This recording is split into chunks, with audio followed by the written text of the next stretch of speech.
అర్థం ఏంటంటే దేవుని దయ ఉంటే ఏమండి మనకి ఏం కావాలో అన్నీ ఆయన ఇస్తారని చెప్తున్నాడు. దేవుని నమ్ముకుంటే పేదవాళ్ళం అయిపోవాలి, దేవుని నమ్ముకుంటే కష్టాలు వచ్చేయాలి, దేవుని నమ్ముకుంటే కష్టాలు ఎక్కువ, ఏమండి మరి భయంకరమైన మనకి కష్టాలు వచ్చేస్తాయి అని చాలామంది పొరపడుతున్నారు. మా ప్రార్థనకి వెళ్ళి కూడా చాలా కష్టాలు అంట, అది బాప్తిసం తీసుకొని నేను అనేవాళ్ళు కూడా ఉన్నారు. కాబట్టి పిల్లరా, ఇప్పుడు దేవుని వాక్యం ఏమని చెప్తుందంటే మనం పేదవాళ్ళుగా ఉండాలని దేవుని ఉద్దేశం కాదు. మనము కష్టాలు పాలైపోయి రోగాలతో వ్యాధులతో బాధపడాలని దేవుని ఉద్దేశం కాదు. కొన్ని ప్రత్యేకమైన సందర్భాల్లో కొంతమందికి మాత్రమే ఆ పేదరికం, కొంతమందికి మాత్రమే ఆ అనారోగ్యం, వాటి ద్వారా కూడా దేవుడు తన నామాన్ని మహిమపరుచుకుంటాడు. అర్థమైందండి? కానీ దేవుడు మనల్ని ఆయన రక్తంలో కడిగి పరిశుద్ధపరిచాడు కదా. ఏం చేశాడు? ఆయన రక్తంలో కడిగి పరిశుద్ధపరిచాడు. దేని చేత? దేని చేత అంటే యేసుక్రీస్తు కృప చేత. యేసుక్రీస్తు కృప చేత. కృప అనండి.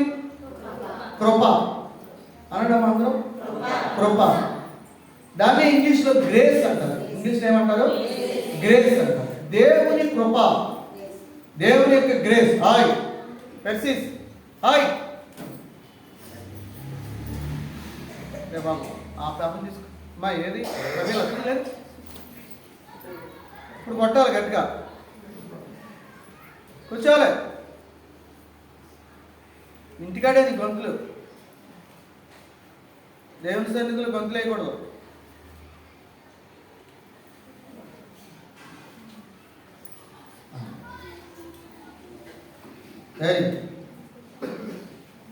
కాబట్టి పిల్లరా, దేవుని వాక్యంలో మనం చదువుతున్నాము, ఐశ్వర్యం కంటే వెండి బంగారాల కంటే దేవుని దయ ఉంటే ఏమండి ఆ ప్రభువు మనకి సమస్తం ధారాళంగా దయచేస్తాడు.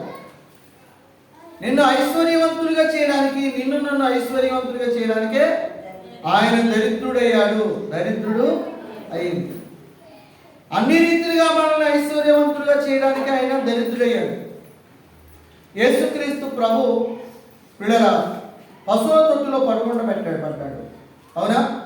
సత్రులో ఆయనకి స్థలం లేదు. అంటే సత్రం అంటే గవర్నమెంట్ హాస్పిటల్లో స్థలం లేదు. కాబట్టి బయట ఒక పశువుల పాక ఉంటే, ఆ పశువుల పాక దగ్గర ఒక పశువుల తొట్టు ఉంటే అందులో పరుండబెట్టాడు. ఆయన పుట్టుకలో ఏమండి దీనమైన పుట్టుక. ఆయన జీవితం ఎంతో దీనమైన జీవితం. ఎందుకంటే ఆయన తలవాల్చుకోవడానికి కూడా స్థలము లేదు. తలవాల్చుకోవడానికి ఎంత స్థలం కావాలి? మన ఇల్లు కట్టుకోవడానికి కనీసం ఒక సెంటు స్థలమైనా ఉండాలి. ఒక సెంటు స్థలంలో ఇల్లు కట్టుకుంటున్నారు కదా, నేను సెంటు ఉన్నారా? అలాగే తలవాల్చుకోవడానికి ఎంత స్థలం కావాలి? ఏమండి 3x6 అంతేనా? ఇప్పుడు 6 18 అడుగులు అంతేనా? అంటే ఒక సాప వేస్తే ఎంత ఉంటుందో అంత స్థలం ఆయనకి లేదు. పడుకోవడానికి కూడా స్థలం లేదు. మన క్యాంప్కి వెళ్ళినప్పుడు పడుకోవడానికి లేదు, సాప కూడా లేదు. ఒక సాప ఉంటే బాగా దుమ్ము పట్టి ఉంది, మొత్తం సిరిగిపోయింది. వీళ్ళేమో బాగా అలసిపోయి వీళ్ళు పడుకునిపోయారు. వాళ్ళకి మనసు ఉంది, వాళ్ళకి మాత్రం సరిపోయింది, నాకు లేదు. లేకపోతే పిల్లరా చూడండి, పడుకోవడానికి ఎంత ఇబ్బంది అవుతుంది. కిందేమో బాగా చల్లగా ఉంది, చలికాలం కదా, చల్లగా ఉంది కింద. ఎంత ఇబ్బంది అయిందంటే ఆ సిరిగిపోయింది దుమ్ము పట్టేసిన సాప కాళ్ళకి అందట్లేదు, తలకి అందట్లేదు, కొంచెమే ఉంది ఆ సాప. దాని మీద పడే పలసగా ఉందేమో, కింద నుంచి సెలవు చేస్తుంది, సాప నుంచి కూడా సెలవు చేస్తుంది. హాస్టల్ బెడ్స్ ఉన్ని వేసుకుని పడుకుంటే ఏమండి ఏం పడుకుంటాం? అంత చలిగా ఉన్నాను. వీళ్ళ గమనించండి, యేసుక్రీస్తు ప్రభుకు అలా కనీసం తలవంచడానికి కూడా స్థలము లేనంత దీనుడుగా యేసుక్రీస్తు ప్రభు మన కొరకు దరిద్రుడు అయ్యాడు. అర్థం అవుతుందండి? దేవుడు ఏమయ్యాడు? మన కొరకు దరిద్రుడు అయ్యాడు. ఎందుకని? మనల్ని ధనవంతులుగా చేయడానికి. మనల్ని he became poor to make us rich. మనల్ని ధనవంతులుగా చేయడానికి ఆయన దరిద్రుడు. సో దేవుడు మన విషయంలో ఏమని కోరుకుంటున్నాడంటే, మనం ఆశీర్వాదకరంగా మారాలి, మనం దీవెనకరంగా ఉండాలి, మనము ఐశ్వర్యవంతులు కావాలని ఆయన కోరిక. ఏమండి? ఆ దయను మనం పొందుకున్నాం. ఆ దయను మనం పొందుకున్నాం. దయ అంటే మనం ఏం పొందుతాం? మనం కష్టపడక్కర్లేదు. దయను పొందుకోవడానికి మనమేమి కష్టపడక్కర్లేదు. దేవుడి కృప మన ఎడల ఉంది. దేవుడు కృప మనల్ని బట్టి కాదు. మనల్ని బట్టి దేవుడు దయ చూపించాలంటే మనల్ని బట్టి దేవుడు దయ చూపించడానికి అవకాశం ఉందా? చెప్పండి అమ్మా, వింటున్నారా? మనల్ని బట్టి నువ్వు నీ మీద జాలి పడుతున్నాను, నేను నువ్వు చాలా మంచిగా ఉంటున్నావు అని జాలి పడడానికి ఉంటుందా? ఉండదు. ఎందుకంటే మన క్రియలను బట్టి మనల్ని ఏదో జాలి చూపించాలి, మన క్రియలను బట్టి మనకేదో మేలు చేయాలంటే కనుక మనం అర్హులము కానే కాదు. కానీ దేవుని కృపే మన ఎడల ఉంచి మనల్ని అర్హులుగా చేశాడు, మనల్ని రక్షించాడు, తన బిడ్డలుగా మార్చుకున్నాడు. కాబట్టి పిల్లరా, ఇప్పుడు మనము ఆయన కృప పొందుకున్నాం, ఆయన దయను పొందుకున్నాం. అవునా కదా? వెండి బంగారముల కంటే మేండి గొప్ప ఐశ్వర్యం కంటే ఆయన దయ కోరదగినది, ఆయన దయ కోరదగినది. కాబట్టి పిల్లరా, అక్కడ చూడండి బాబా చేతి బయట. కాబట్టి పిల్లరా, దేవుడు మనల్ని దయతో కనికరించాడు, దయతో కనికరించాడు, ఆయన దయ చూపించాడు. ఇప్పుడు మనము ఐశ్వర్యవంతులు కావాలని ఆయన ఉద్దేశం. ఎందుకంటే మనల్ని ఐశ్వర్యవంతులుగా చేయడానికి ఆయన దరిద్రుడు అయినట్లుగా మనం చూస్తాం. పిల్లల దేవుని వాక్యంలో మనం చూసినప్పుడు ఆయన మనల్ని కనికరించాడు కాబట్టి మనకు ఐశ్వర్యం, ఆయన మనల్ని కనికరించాడు కాబట్టి మనకు స్వస్థత, రెండు మనకి ఇస్తాడు. మనకు అనారోగ్య పాలైపోయి ఏమంటే పేదవాడు అయిపోవాలని దేవుని ఉద్దేశం కాదు. ఆయన మన ఎడల కృప చూపించి మనల్ని రక్షించాడు, పాప విముక్తులుగా చేశాడు, పరిశుద్ధపరిచాడు. ఇప్పుడు మనం పాపులము కాదు. కాబట్టి మనం పాపులము కాదు. ఈ మాట నువ్వు ఎప్పుడు జ్ఞాపకం ఉంచుకోవాలి. నేను పరిశుద్ధుడను, నేను పాపిని కాదు, నేను చేసిన క్రియలు బట్టి కాదు నేను పరిశుద్ధుడిని. దేవుడు నన్ను కడిగి పవిత్రపరిచాడు. The Lord made me holy. The Lord washed away all my sins. So I am not sinner. I am holy. అని ఎప్పుడు నువ్వు జ్ఞాపకం ఉంచుకోవాలి. నేను పాపిని కాదు, నేను ఇప్పుడు పరిశుద్ధుడని. ఎవరమ్మా? ఎప్పుడైతే నువ్వు ఈ మాటను మర్చిపోతావో, సాతానుడు ఏం చేస్తాడు? నువ్వు పాపివి కాబట్టి పాపం చేయి, నువ్వు పాపివి కాబట్టి పాపం చేయి అంటాడు. అప్పుడు నువ్వు ఏం గుర్తుండదు? యేసు ప్రభు నీ కొరకు రక్తం చూపించి, నీ కొరకు ప్రాణం పెట్టి, నీ పాపాలన్నీ కడిగివేస్తాడని, నువ్వు పరిశుద్ధ జీవితం, నువ్వు పరిశుద్ధురాలు అని, నువ్వు దేవుని బిడ్డవని మర్చిపోయేటట్లుగా చేసి నిన్నేం చేస్తాడు? ఏమండి? పాపానికి దాసునిగా. మనం పాపానికి దాసులము కాదు.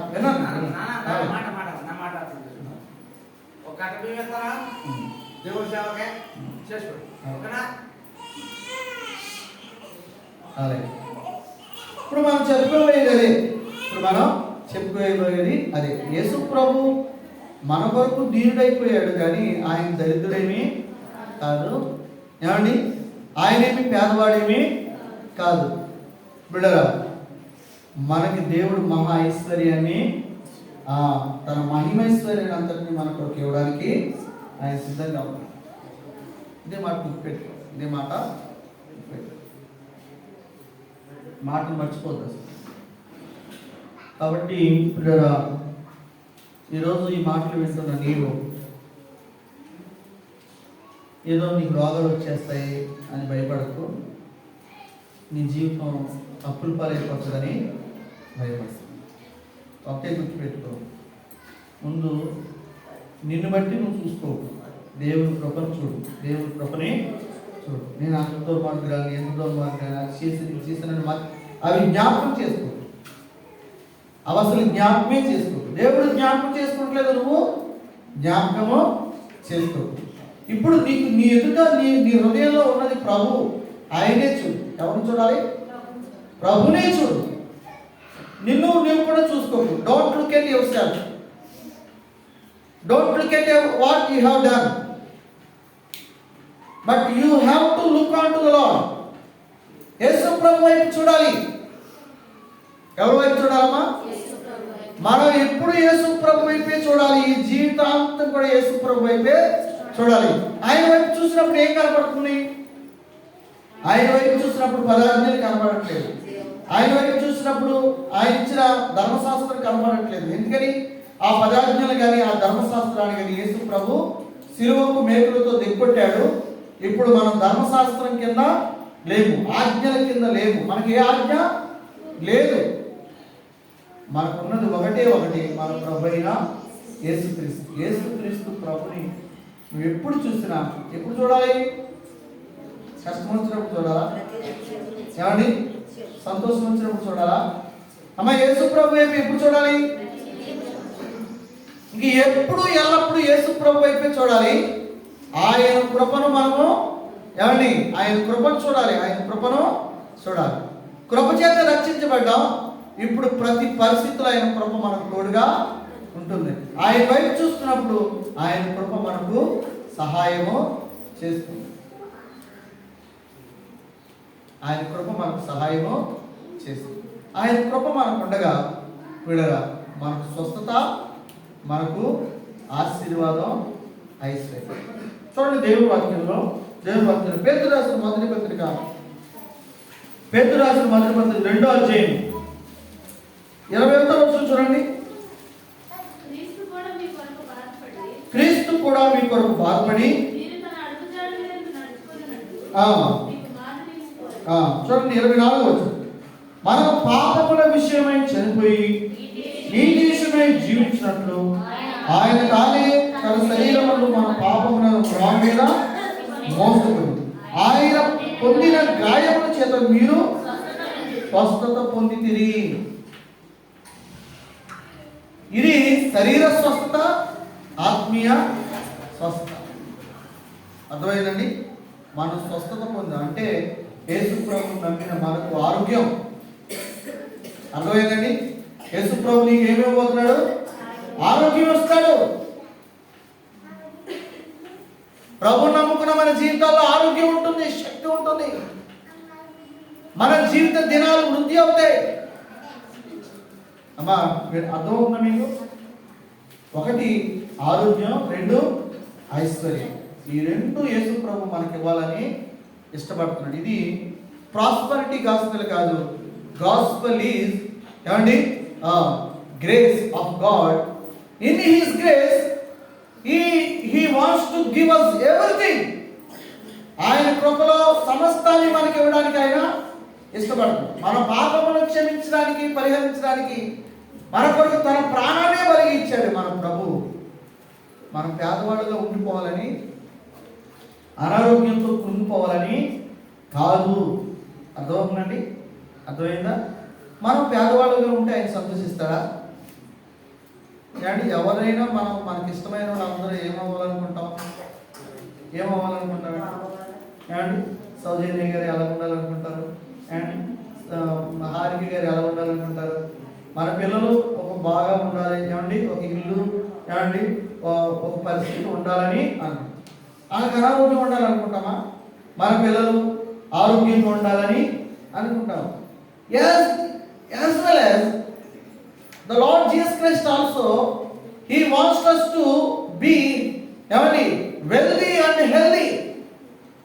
మనము యేసు ప్రభు కృపను బట్టి మనం యేసు ప్రభు కృపను బట్టి ఆరోగ్యంగా ఉండాలని కోరుకుంటున్నాడు, ఐశ్వర్యం పొందుకోవాలని ఆయన కోరుకుంటున్నాడు. ఇప్పుడు నీ మనసులో ఏమనకూడదు, నేను పాపిని అని అనకూడదు. నీ పాపి అన్నప్పుడు ఏం చేస్తాడు సాతానుగాడు? ఏం చేస్తాడంటే పిల్లరా నిన్ను పాపంలో దించేయడానికి చూస్తాడు.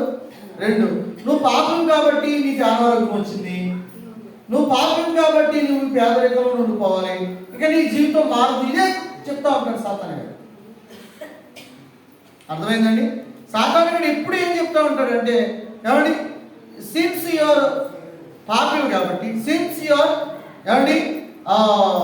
Sinner, so you will be suffered with unhealthiness, you will be suffered with poor, and ఆ పేదరికంతో పవర్టీతో అనారోగ్యంతో నువ్వు బాధపడుతున్నావు అందుకే అని సాతానుగాడు నేను మభ్య పెడతా ఉంటాడు. అది నీలో ఉన్న భావాన్ని బట్టి సాతానుగాడు చేసే క్రియ. కానీ దేవుడు నిన్ను పేదవాడైపోవాలని, దేవుడు నువ్వు నష్టపడిపోవాలని, దేవుడు నువ్వు ద్రోహిస్తుంటే దుఃఖిస్తుంటే సంతోషించేవాడు కాదు. దేవుణ్ణి అపార్థం చేసుకోకూడదు. నీకు అర్థం కాకపోతే దేవుని అపార్థం చేసుకోకూడదు. అర్థమైందండి? ఇప్పుడు టీచర్ గారు పాఠం చెప్తున్నారు, నీకేమవుతలేదు, అర్థం అవుతలేదు, పాటలు అర్థం అవుతలేదు, లేకపోతే ఆ చెప్పే మాటలు రాయడానికి కూడా అర్థం కావట్లేదు నీకు, అందుకని టీచర్ గారికి వస్తలేదా? నీకు రాయటం నేర్చుకోలేకపోతున్నావు, చదవటం నేర్చుకోలేకపోతున్నావు కాబట్టి టీచర్ గారికి చెప్పడం రావట్లేదా? టీచర్ గారికి చదువు రాదా? ఏమ్మా కట్టేనది మాట్లాడరు ఏంటండి మీరు? ఏంటి గలగా ఉన్నారు? నేను పాపంలో ఉన్న పాపం అనిపిస్తున్నా మీకు? మన పాపంలో లేము, పాపంలో ఉండనే ఉండవు. దేవుని కృప పొందుకుని రక్షించబడిన మన హృదయాల్లో ఆయన నివసిస్తుందిగా మాకు ఎప్పుడు సంతోషంగానే ఉండాలి. ఎలా ఉండాలమ్మా? నువ్వు సంతోషించకుండా దుఃఖిస్తున్నావంటే సాతానుగాడు ఇంకా శోధిస్తాడు. అర్థమైందండి? అసలు నువ్వు అసలు దుఃఖించకూడదు. అన్న ఏం చేసింది? అసలు దుఃఖించు. మనము రక్షించబడిన మనము అసలు దుఃఖించకూడదు. దేనంగా బాధాకరంగా మనము అసలు ఆ మైండే మనకు రాకూడదు. అర్థమైందండి? అర్థమైందండి? మనము ఈ దేనంగా మన జీవితాలు ఎలాగైపోయి అని బాధపడకూడదు. యేసు ప్రభు మనకి ఉన్నాడు. మీరు ఒక్కసారి ఆనందించడం ప్రారంభించండి. ప్రభు కృపను బట్టి మీరు బ్రతకడం ప్రారంభించండి. దేవుడు ప్రతి విషయాన్ని మీ కొరకు జరిగిస్తాడు.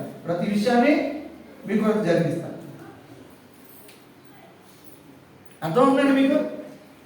సో యేసు ప్రభు మనం బాధపడాలని, మన అనారోగ్యంతో ఉంటే ఆయన సంతోషించాలని కాదు. ఆయన మనల్ని స్వస్థపరుస్తాడు, మనకు ఐశ్వర్యాన్ని ఇస్తాడు. ఆయన మనల్ని స్వస్థపరచడానికి గాయపరచబడ్డాడు. మనల్ని ఐశ్వర్యవంతులుగా చేయడానికి ఆయన పేదవాడు దరిద్రుడయ్యాడు. కాబట్టి ఖచ్చితంగా మనల్ని ఆశీర్వాదకరంగా చేస్తాడు. చూడండి దేవుని వాక్యంలో యోహాను రాసిన 3వ పత్రిక 2వ వచనం చూడండి. యోహాను రాసిన 3వ పత్రిక 2వ వచనం. ప్రియుడా నీ ఆత్మ వర్ధిల్లుచున్న ప్రకారం నీవు అన్ని విషయములోనూ వర్ధిల్లుచు సౌఖ్యంగా ఉండవలనని ప్రార్థించున్న. అన్ని విషయాల్లో వర్ధిల్లు. అన్ని విషయాల్లో మనం వర్ధిల్లాలని, అది దేవుని ఉద్దేశం. కాబట్టి పిల్లరా గమనించండి, నిన్ను ఆరోగ్యంతోనూ ఐశ్వర్యంతో నింపడానికి దేవుడు ఇష్టపడుతున్నాడు. ఆయన ఖచ్చితంగా కార్యాన్ని చేస్తాడు. మీరు చూడండి దేవుని వాక్యంలో ఎస్తేరు గ్రంథం చూడండి. ఎస్తేరు గ్రంథం ఎస్తేరు గ్రంథంలో 2వ అధ్యాయం చూడండి. ఎస్తేరు గ్రంథం 2వ అధ్యాయం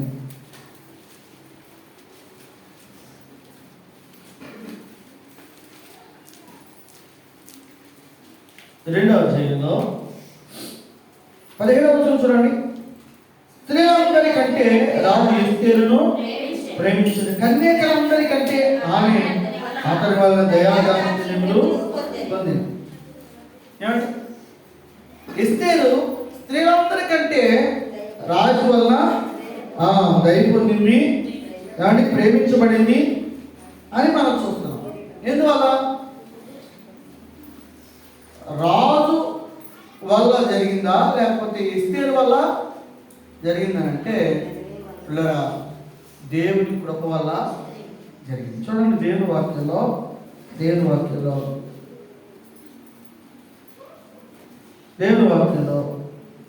ఆయన కృప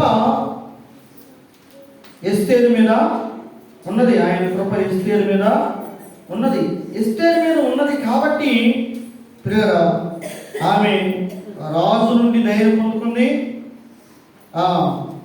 దయాదాక్షిణ్యాన్ని పొందుకున్నట్లుగా మనము చూస్తుంది. ఆమె క్రియలు కూడా దానికి తగ్గట్టుగానే ఉన్నాయి. చూడండి దేవుని వాక్యం 9వ వచనం చూడండి.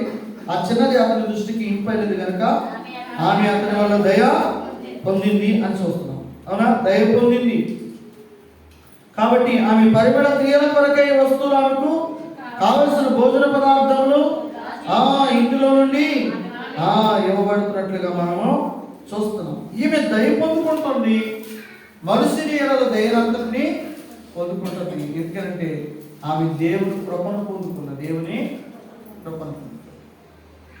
ఎస్తేరు దేవుని దయ పొందుకుంది కాబట్టి దేవుడు మనుషులందరూ ఆమెకు దయ చూపించినట్లుగా చేసి, ఎస్తేరు ఒక తల్లిదండ్రులు లేని ఒక అనాథ, చిన్నప్పుడే తల్లిదండ్రులు చచ్చిపోయారు. ఎస్తేరు యొక్క తల్లిదండ్రులు చచ్చిపోయారు. ఒక అనాథ, తల్లి ప్రేమ లేదు, తండ్రి ప్రేమ లేదు, అన్నం పెట్టేవారు లేదు, ఏమండి నాన్నని పిలవడానికి తండ్రి లేదు. అలాంటి ఒక అనాథ. ఏమండి వాళ్ళ అన్నయ్య అంటే పెదనాన్న కొడుకు అన్నయ్య మొద్దుకై పెద్దోడు కాబట్టి ఆమెను పెంచాడు, పెంచి పెద్ద చేశాడు. పనిలోకి వెళ్ళేది, ఏమండి చాలా వస్త్రాలు కూడా ఉండేవి కాదు, తింటానికి సరిగ్గా ఉండేది కాదు. కానీ ఆమె యేసు ప్రభు బిడ్డగా పెంచబడింది. యేసు ప్రభు ఆమెను కనికరించాడు. ఇప్పుడు ఆమె ఏమైపోయింది? పేదరాలు అయిపోయిందా? ఆమె ఏమైపోయింది? అనారోగ్యపరాలు అయిపోయిందా? ఆమె ఏమైందంటే ఏమండి మహారాణి అయిపోయింది. ఆమె ఏమైంది? మహారాణి అయింది. Esther became queen.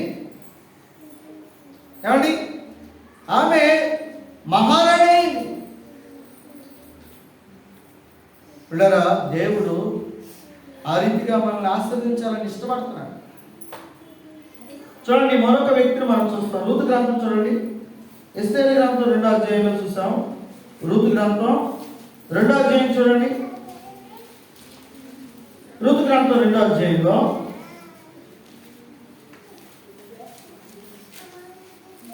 రూతు గ్రంథం 2వ అధ్యాయంలో 12వ వచనం చూడండి. యెహోవా నీవు చేసిన దానికి ప్రతిఫలమిచ్చును, ఇశ్రాయేలు దేవుని యెహోవా రెక్కల కింద సురక్షితంగా ఉన్నట్లు నీవు వచ్చితివి, ఆయన నీకు సంపూర్ణమైన బహుమానము ఇచ్చినని వస్తుంది. చూడండి అప్పుడు ఎస్తేర్, ఈ రూతు పరిస్థితి ఏంటి? ఎస్తేర్ పరిస్థితి చూసాం. తల్లిదండ్రులు లేని అనాథ, మహారాణి అయిపోయింది. ఏమండి ఇప్పుడు రూతు పరిస్థితి చూస్తున్నాం. రూతు ఎవరు? భర్త చనిపోయాడు, విధవరాలు. ఏమండి వేరే దేశం నుంచి యోధా దేశం వచ్చింది. ఏమండి బెత్లెహేముకు వచ్చింది. తినడానికి తిండి లేదండి. ఎవరికి? రూతుకి. అర్థమవుతుందా? అయితే పిల్లరా, ఒక పరగేరుకుని ఆ గెంజి దాచుకుని తాగే పరిస్థితి రూతుది. దేవుడు ఆమెను ఏం చేశాడు? బోయాజు ఇంటిలో యజమానురాలుగా చేశాడు. పోయిన వాళ్ళు ఇదే వర్తమానం మనం చెప్తున్నాం కదా. ఆమె ఎటువంటి జీవితం ఆమెది? ఏమంటే ఒక విధవరాల జీవితం అయింది, కన్నీరు. ఏమండి ఆ ఇల్లు అవి తుడిసే ఒక పని మనిషిలాగా అయిపోయింది ఆమె జీవితం. వెళ్ళి అయ్యా బాబు అని ఇంత దానం చేయమని ఏమండి ఆ పరగెడుకుని ఒక పరిస్థితి అయింది. కానీ వీళ్ళరా ఆమె జీవితాన్ని దేవుడు ఎలా మార్చాడు? ఎలా మార్చాడమ్మా? యజమానురాలుగా మార్చాడు. మీరు భక్తుల జీవితాన్ని, అందరి జీవితాన్ని చూడండి, ఎవరిని కూడా దేవుడు పేదవాళ్ళుగా చేయలేదు. ఎవరిని పేదవాళ్ళుగా చేయలేదు. దేవుడు మనల్ని పేదవాళ్ళుగా చేయడు.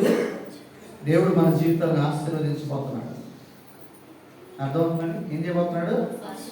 ఆశీర్వదిస్తాడు. ఖచ్చితంగా ఆశీర్వదిస్తాడు.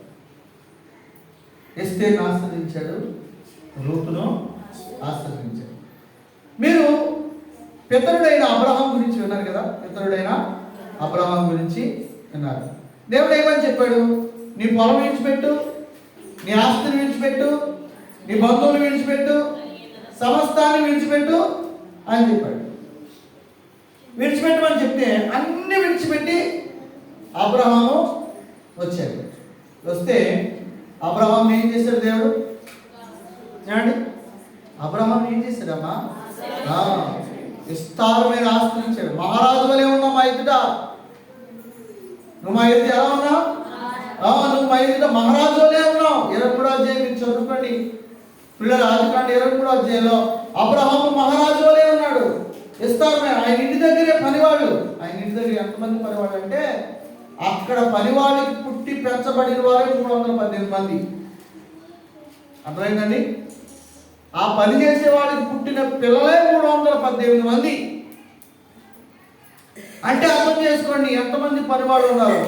ఆ లెక్క మనం అర్థం చేసుకోవాలంటే కనీసం ఒక 100 మంది పనివాళ్ళు.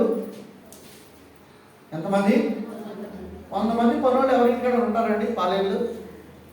ఏమండి ఒక 100 ఎకరాల పొలం ఉన్నవాళ్ళు మన ఊళ్ళో ఉన్నారు. ఆయన దగ్గర ఎంతమంది పనులు ఉంటారు? ఏమండి ఎంతమంది ఉంటారమ్మా? కనీసం ఒక 5 వేసుకోండి. పెద్ద పాలేరు, చిన్న పాలేరు, గేదెలు గడవుడు, ఏమండి పాలు గడవుడు అంటారు కదా. ఒక 5 వేసుకోండి. ఇప్పుడు అబ్రహాం దగ్గర ఎంతమంది పనులు ఉన్నారు? మనం తక్కువగా లెక్కేసుకుంటే ఒక 100 మంది పనులు, తక్కువ మంది కుటుంబాలతో భార్య భర్తలు కలిపి 200 మంది. ఆ పిల్లలు పెద్దోళ్ళు అయిన వాళ్ళే. ఏమండి మరి పెద్దోళ్ళు అయిన వాళ్ళే 318 అంటే చిన్నపిల్లలు కూడా ఉంటారుగా. కాబట్టి గమనించండి, ఎంత ఆశీర్వాదం ఉంటే అంతమంది పనులు ఉంటారు. కాబట్టి పిల్లల దేవుడు మనల్ని ఆశీర్వదించడానికి ఇష్టపడే దేవుడు. కానీ మన పేదవాడు అయిపోయి అనారోగ్య పాలైపోవాలని అనుకోడు. సాతాను గాడు నీ మనసులో ఆ మాట పెడతాడు. ఎప్పుడు పెడతాడు? ఏమండి ఎప్పుడైతే నువ్వు నేను పాపిని, ఎప్పుడైతే